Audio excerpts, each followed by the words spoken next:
It's Friday, ladies and gentlemen, and that means it's music time. Again, we're making music for some artwork, and this time we're making something like this.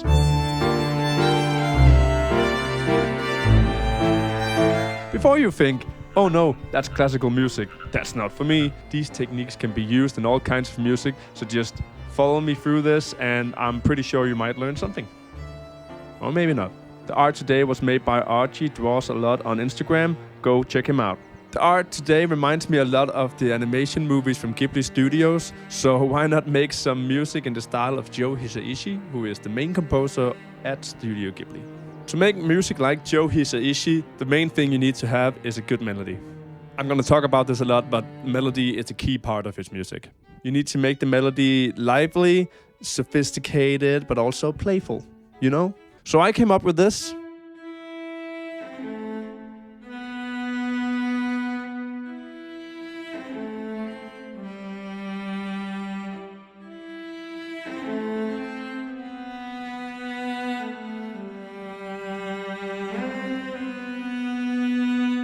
Yeah, so I made another melody that's like the answer to the first melody.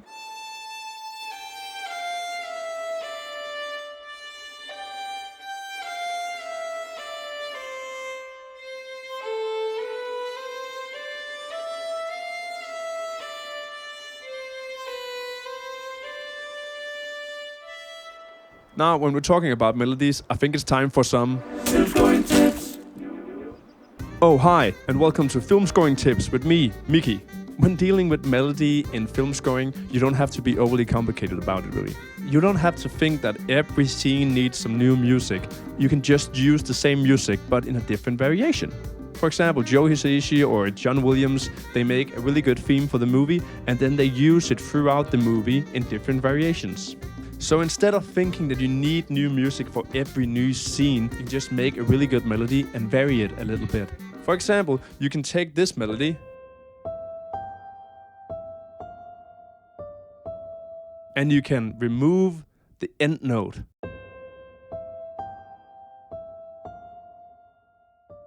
Or you can take this melody and go in a different direction. Instead of up, you go down.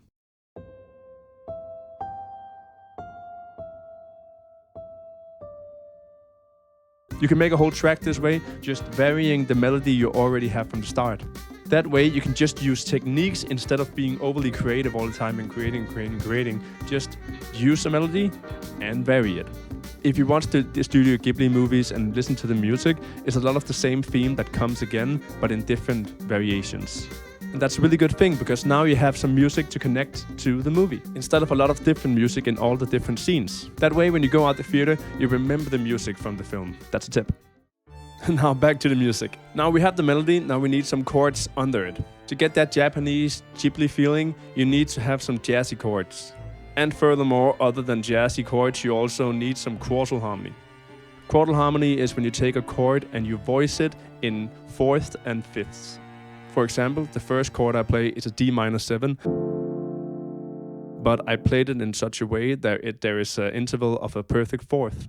It gets way more of that Ghibli sound. And the second chord is a very jazzy chord, but instead of going like this, I voiced it in a way so there's two intervals of fifths, and now it sounds like this. Using chordal harmony makes it hard to tell what root they're in sometimes, and I don't know how to explain it, but it sounds more Ghibli that way. Now that we have the foundation of the track down, let's make some sections. And I can't stress this enough, sections are crazy important. Sections are what drive the music forward, for example, like switching which instrument plays the melody. And talking about sections, I think it's time for Scoring Tips.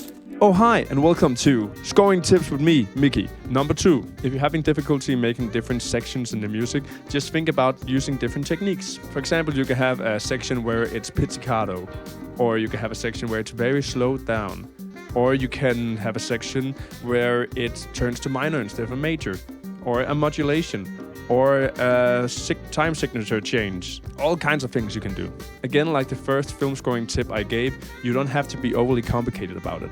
Different sections are perfect for film scoring. You just have to have that one thing and vary it, again, like varying sections. And this doesn't have to be classical music. You can think about it in electronic music. Like you can have a section that's only granular, or you can have a section where you chop up the music and play a very choppy tune. It's in anything. That's the tip. Thank you, Mickey, and that's exactly what I did. Here you can see the different sections of music I made. A is the A melody, we know that. And B is the counter melody or the response to the A melody. And then there's C, that's like the bridge or the contrast to the whole track. In the first A, there's only piano and cello. But in the second variation of the A theme, there's cello, piano, and violin. Then we have our first B section, and then we have A section again, but this time it's pizzicato. And then we have the B section again, but this time it's waltz. And then we have the third variation of the A theme, and this time it's modulated. You see my point? There's only 2 parts of this music, but because I'm varying using different techniques, you can stretch it out over 2 minutes instead of 20 seconds. And it doesn't get boring. I want to dive a little bit deeper into some of these sections to show you what I mean about them exactly. So the first one is waltz. You can create a waltz feeling by changing the time signature to 3/4 instead of 4/4. 3/4/4/4. Joe Hisaishi loves to do this because it's a very easy thing to do to make it very light and playful and get that dancing feel.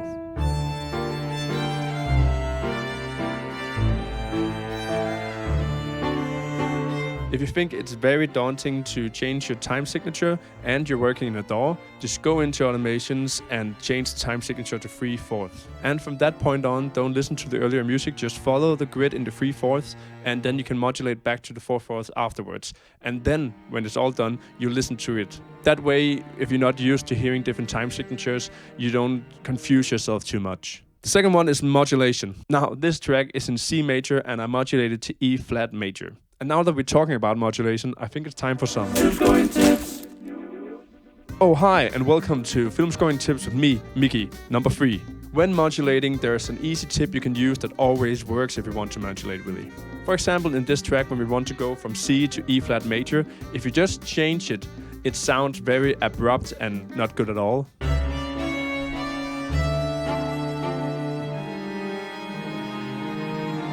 Instead, to try and flow a little bit better into the upcoming key, you can play the dominant chord of the upcoming key.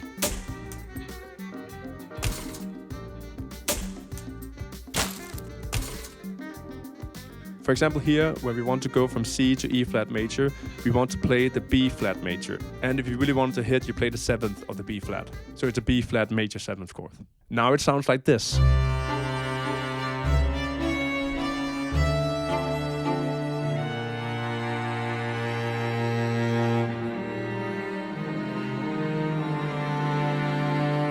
Yeah, you can always use that trick, it's very good, but if you want to modulate a little bit farther, you may have to have a little bit more steps going into that dominant chord. Maybe not. And that's the tip. And the last variation I want to dive a little bit deeper into is the bridge. The main idea of the bridge is that it's a contrast to the main part of the music. We want to create a little bit of drama, really. This variation I also had a technique in mind when I made it. I composed it as a canon, so the violin starts and the other instruments follow, and then they line up later on. What's important about this bridge is that it's a lot of tension to the main part, but you have to resolve it in the end and go back into the main part of the music. The last part of the track, I end on a somber note to give it a little bit more dramatic feeling. I switch it up to a little bit of minor and then I cut out the piano. You could also slow it way down, and to be honest with you, I wanted to do that, but I totally forgot to do it. Now to the more technical part of the track. The whole track is only made using the piano V3 from Arturia and Abbey Road 2 from Spitfire. It's basically just one piano, one cello, one violin, and then sometimes I add some different sections of some ensemble string things. So that's it. And I hope now, if you listen to this music or to the Ghibli music, that it's not as daunting as it was to start off with. If it ever was. The main thing I want you to remember from this is just to have one good melody and create different sections based on simple techniques. You don't have to overcomplicate it. Just vary it, really. I linked the sheet music for the track down below, and you can download that if you want to have it. Other than that, please subscribe to the channel and like and all that, and listen to this music. Bye.